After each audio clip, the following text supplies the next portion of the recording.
Bismillahirrahmanirrahim. Tuan-tuan, hari ini kita akan bahas dua ayat ayat yang ayat yang ke-7 dan ayat yang ke-8. Daripada khatamallah sampai azim ni, daripada wa minan nas sampai bil mukminin Saya baca dua-dua ayat. Tuan-tuan puan-puan semak. A'udzubillahi minasyaitanirrajim.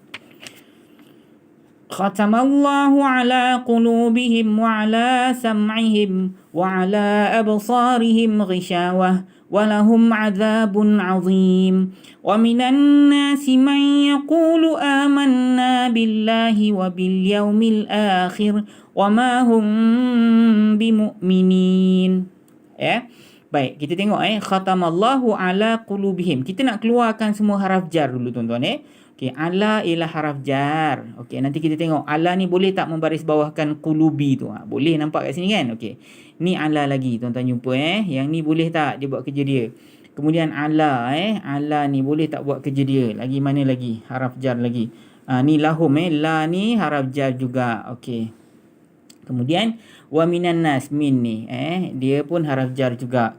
Kemudian man yaqulu, man bukan haraf jar min haraf jar, man bukan yaqulu amana billah bi. Ini lagi haraf jar wa bi lagi kat sini, bi lagi al-akhiri wa ma hum bimu'minin. Sekarang ni barulah tuan-tuan tahu kenapa saya ajar haraf jar di peringkat ini, peringkat awal ni, sebab banyak berlambat-lambat haraf jar dalam setiap muka surat dan setiap baris mesti ada bukan ada satu, ada banyak pula tu Baik, kita tengok rangkap yang pertama dulu wa khatamallahu ala qulubihim wa ala sam'ihim. Maknanya dia apa tuan-tuan? Allah telah menutup ke atas hati-hati mereka dan ke atas pendengaran mereka. Okey, ala yang pertama ni tuan-tuan Ala haraf jar, betul ke tidak? Kalau tuan-tuan tengok ada ala dalam diagram tuan-tuan tu diagram haraf tu Okey, sekarang ni ala kerja dia haraf jar. Dia boleh membaris bawah, kerja dia membaris bawahkan kalimat selepas isim, kalimat isim selepas dia. So kalimat selepas ala isim selepas kalimat isim selepas kalimat ala apa? Qulubi.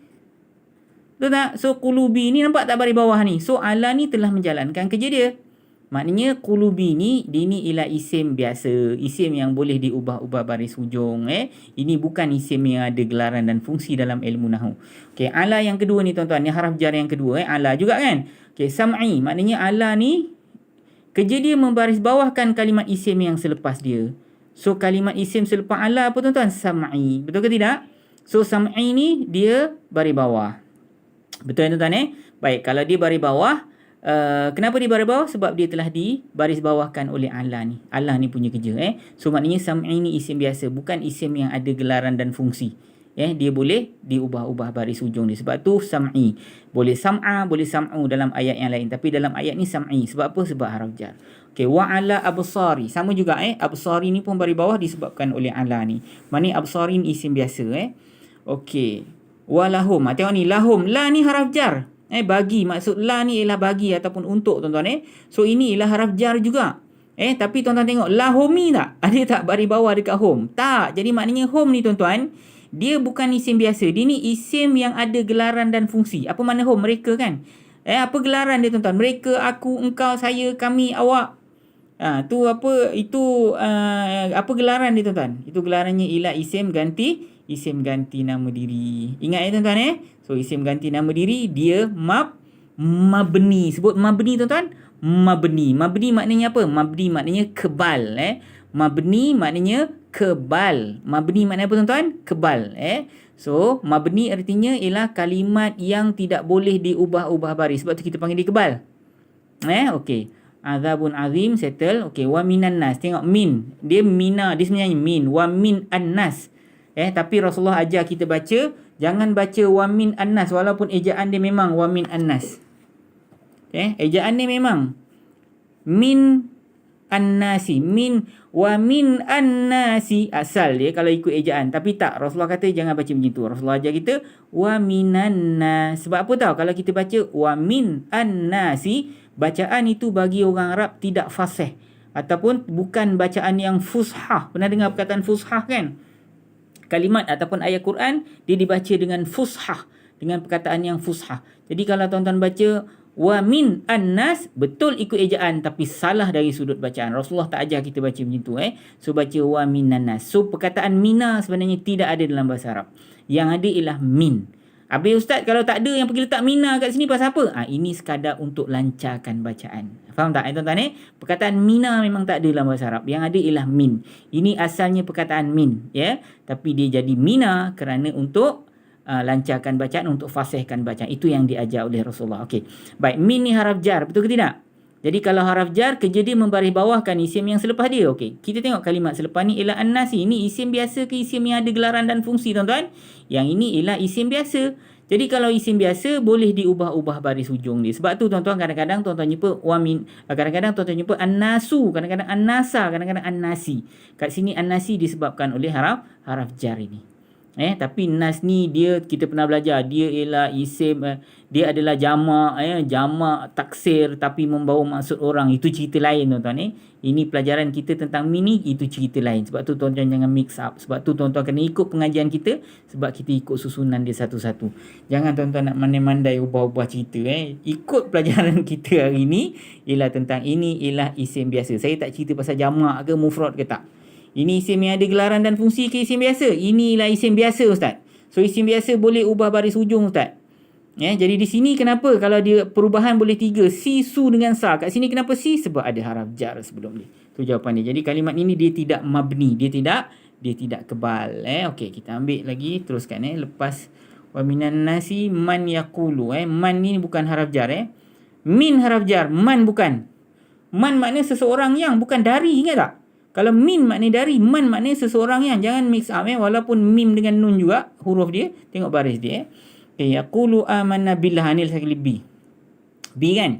B ni haraf jar Jadi Allah ni baris bawah sebab apa? Sebab B wa bil yaumil akhiri wa dan B maknanya apa? B maknanya dengan al yaumi al yaumi.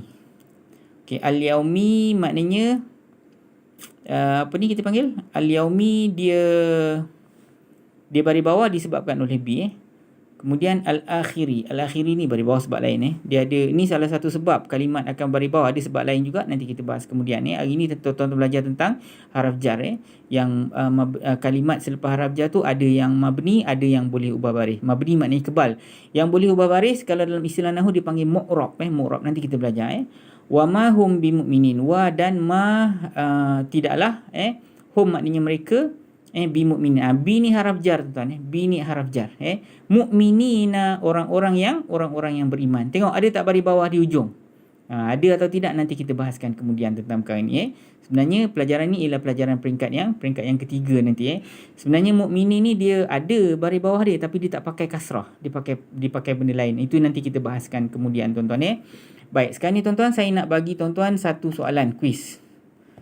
Satu soalan kuis Saya nak tanya tuan-tuan tuan-tuan tengok kalimah